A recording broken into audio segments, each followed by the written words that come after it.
जब ज्ञान की खोज की जाती थी, तपस्या की जाती थी, पूजन किया जाता था, तो वो ज्ञान की खोज, वो तपस्या, वो पूजन घर में बैठकर नहीं किया जाता था। वो किया जाता था तो नदी के किनारे पर बैठ के किया जाता था। तो नदी शायद भारत एक ऐसा ही देश है पूरे विश्व में, हमारी संस्कृति, हमारी सभ्यता, हमारे देश की प्राचीन इतिहास,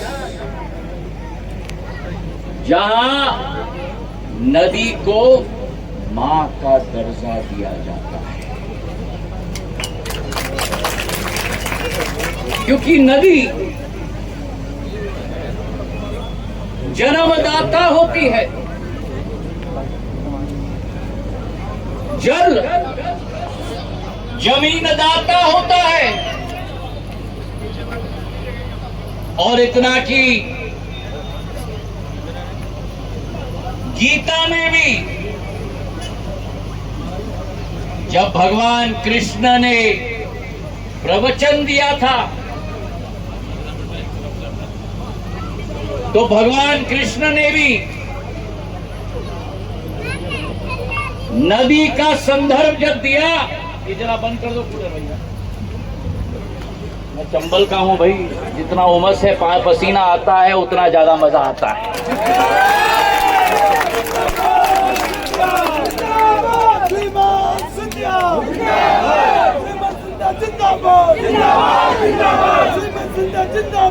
भगवान कृष्ण ने जब नदी का संदर्भ दिया था, तो वो संदर्भ भगवान कृष्ण ने गीता में भी नदी का तुलना आत्मा और परमात्मा से किया। ये हमारी प्राचीनता है, ये हमारा इतिहास है, ये हमारा सौभाग्य है, ये हमारी आध्यात्मिक शक्ति है मेरे भाई और बहनों। और आज भारत का झंडा विश्व भर में प्रचंड हो रहा है, क्योंकि भारत की केवल एक देश की सोच है पूरे विश्व में, वासुदेव कुटुंबकम की सोच है मेरे भाइयों। न जात पे, न पात पे, न धर्म पे,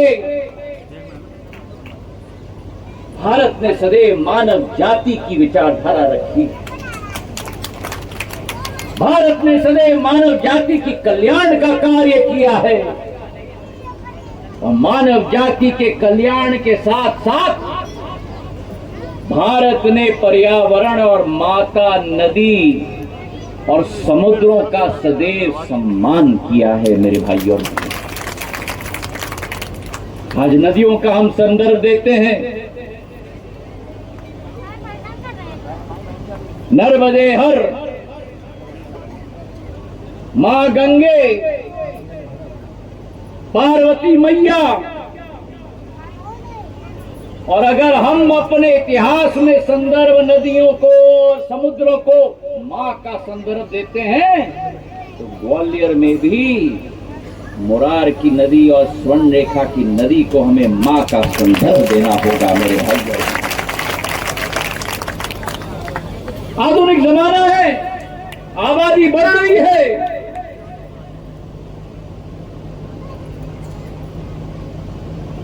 लेकिन इस प्रतिस्पर्धा में, इस दौड़ में हमें कभी प्रकृति, चाहे वो पेड़ हो, चाहे वो नदी हो, चाहे वो माटी हो, तीनों का सम्मान और मान रखकर हमें उन्हें पूजना होगा ताकि आने वाले पीढ़ियों को भी उसका फल मिले, जैसे आपको और हमारे पूर्वजों को उनका फल मिला था मेरे भाइयों। अगर इस प्रकृति को मान नहीं देंगे, अगर इस प्रकृति को हम सम्मान नहीं देंगे, तो प्रकृति भी हमें सीख सिखाने में 2 सेकंड नहीं छोड़ेगी मेरे भाइयों। और इसलिए जलवायु परिवर्तन पूरे विश्व में हो रहा है।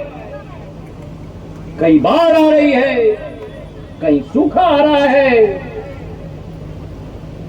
और आज इसलिए इस मंच से, ये राजनीतिक मंच नहीं है, ये सामाजिक मंच नहीं है, ये धार्मिक मंच नहीं है, ये पवित्र माता नदियों का मंच है मेरे भाई और बहनों। ये पेड़ पौधों का मंच है, ये वो मंच है उन शक्तियों के लिए जिनकी आवाज नहीं होती, लेकिन जिनकी आवाज मानव जाति होने के नाते उनके सिपाही के रूप में उनकी आवाज हमें उठानी होगी मेरे भाइयों। और आज एक ऐसा ही सिपाही मुन्ना लाल जी और सारे कार सेवकों के रूप में हमें इस मुरार क्षेत्र में मिले हैं मेरे भाइयों। 1 महीने से ये कार सेवा चल रही है, ये समाज सेवा चल रही है। अनजान चेहरे जिनकी कोई महत्वाकांक्षा नहीं, कोई पद की लालसा नहीं, कोई चुनाव नहीं लड़ना, कोई मंत्री संतरी पार्षद नहीं बनना, लेकिन ग्वालियर का आम नागरिक जिनके मन में एक ज्वालामुखी है, अपने नदी को दोबारा पूर्ण जीवन देने के लिए ये सारे मेरे सिपाही 1 महीने से जी जान लगा रहे हैं। मेरे इन सभी सिपाहियों को मैं नमन करता हूं। आज हमने माला तो पहनाया, पट्टा तो पहनाया, लेकिन ये औपचारिकता है। मैं दिल के गहराइयों से वर्तमान की पीढ़ी और आने वाली पीढ़ी के तरफ से मैं झुककर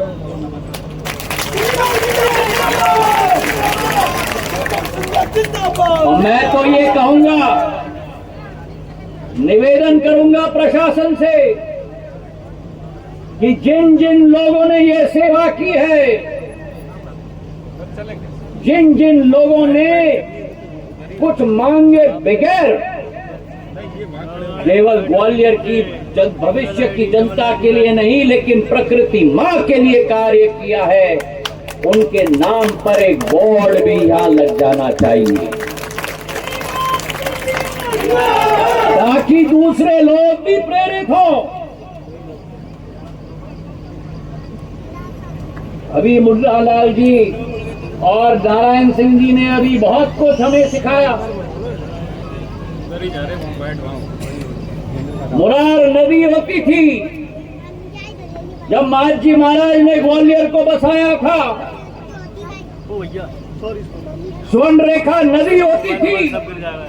मैंने ऐतिहासिक चित्र देखे हैं जहां दोनों तरफ से ये नदियां बहती थी, आज सिमट चुकी हैं। और मुझे दुख होता है मन में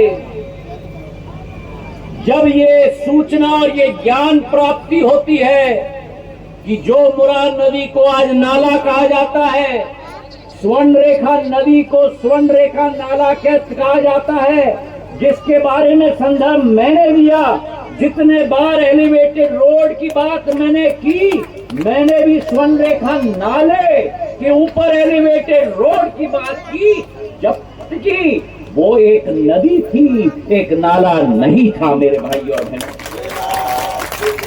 आज मैं निवेदन करना चाहता हूं मेरे सभी चैंपियंस को, ये सारे मेरे चैंपियन हैं, कार सेवक केवल नहीं है, चैंपियन हैं। आप सब मिलकर, हमारे नारायण सिंह जी, मुन्ना लाल जी, बाकी सब जनप्रतिनिधि हों, ग्रामीण में भी कौशल जी, इमरती जी, मोहन सिंह जी, आप देखिएगा जहां जहां पुराने ग्वालियर स्टेट की नदियां होती थी जो आज सिमट चुकी हैं, उनको दोबारा अपने पुराने रूप में नीला पानी के साथ साथ जनता के लिए हम समर्पित कर पाएं। योजनाएं आप बनाइएगा, और केवल योजनाएं नहीं, लेकिन कार सेवा में मुझे भी सम्मिलित कीजिएगा आपके साथ। यह आपके और हमारे लिए अनिवार्य है। अगर केवल आप बड़े बड़े इमारत देखोगे, बड़े बड़े शोरूम देखोगे, बड़े बड़े फैक्ट्री देखोगे, बड़े बड़े उद्योग देखोगे, और हमारी नदियां, हमारे पेड़, हमारे जिंदगी से विलुप्त अगर हो गई, तो याद रखना एक दिन आप और हम भी इस पृथ्वी से विलुप्त हो जाएंगे मेरे भाई और बहनों। और इसलिए प्रधानमंत्री जी ने 2 कार्यक्रम की शुरुआत की है। पहला कार्यक्रम स्वच्छ भारत का, और उसमें उद्देश्य दिया है कि ना मैं गंदगी करूंगा और ना मैं गंदगी होने दूंगा मेरे भाई और बहनों। और अभी मुन्ना लाल जी ने मुझे फोटो दिखाए, ये मुरार नदी की स्थिति क्या थी। कचरा भरा हुआ था, और कचरे से भी ज्यादा जहरीला प्लास्टिक भरा हुआ था। हमारी गौ माता भी ये प्लास्टिक खाकर ईश्वर की प्यारी हो जाती है। तो आपने जो कार्य किया है, आपने और आपके चैंपियंस ने, ये केवल प्रकृति का काम नहीं, लेकिन हमारी गौ माता की जान बचाने का कार्य भी किया है।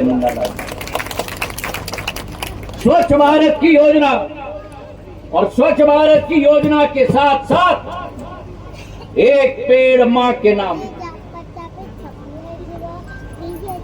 वृक्ष वो चीज होता है जो हमें जीवन देता है। क्यों? आप में से कई लोगों को मालूम है, कई लोगों को मालूम नहीं, लेकिन वृक्ष हवा से कार्बन डाइऑक्साइड अंदर लेकर उसको प्रोसेस करके ऑक्सीजन बाहर फेंकता है। तो अगर आप और हम आज सांस ले सकते हैं, तो केवल इस पेड़ के वजह से ले सकते हैं। और याद रखना, जिस दिन ये पेड़ समाप्त हो जाएगा,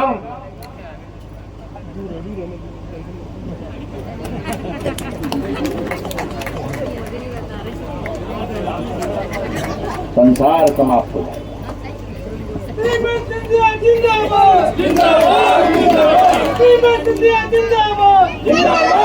वृक्षारोपण करना, उनका देखभाल करना, ये हमारी जिम्मेदारी और दायित्व नहीं बननी चाहिए, ये हमारा धर्म बनना चाहिए मेरे भाई और बहनों। आप और हम रोज सुबह उठकर पूजा करते हैं। पूजा अर्पण के पहले हम लोग स्नान करते हैं। देवी देवताओं को हाथ जोड़ के जिस तरीके से हम मग्न हो जाते हैं और उनकी पूजा अर्चना में, वैसे ही वृक्ष और नदियों की पूजा अर्चना में हमें मग्न हो जाना चाहिए। और नदी में न कुछ ना फेंकना। हमारी आदत भी बन जाती है सारी सामग्री भी नदी में फेंकने की।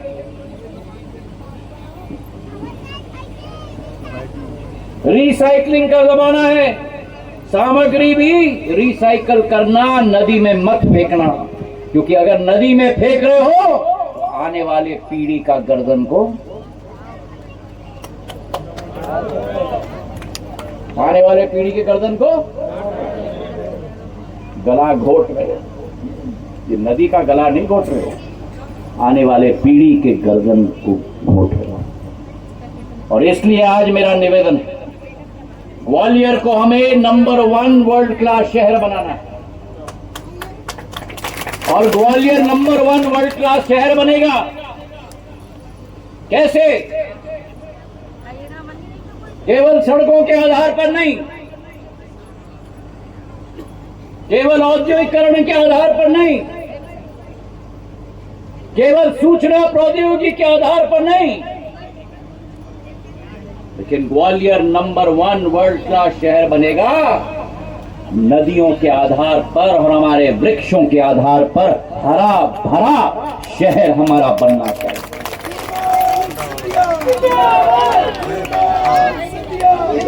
जरा जाके देखो अहमदाबाद और गांधीनगर में साबरमती के तट पर इतना सुंदर वातावरण निर्मित कर दिया था प्रधानमंत्री जी ने जब वो मुख्यमंत्री थे गुजरात।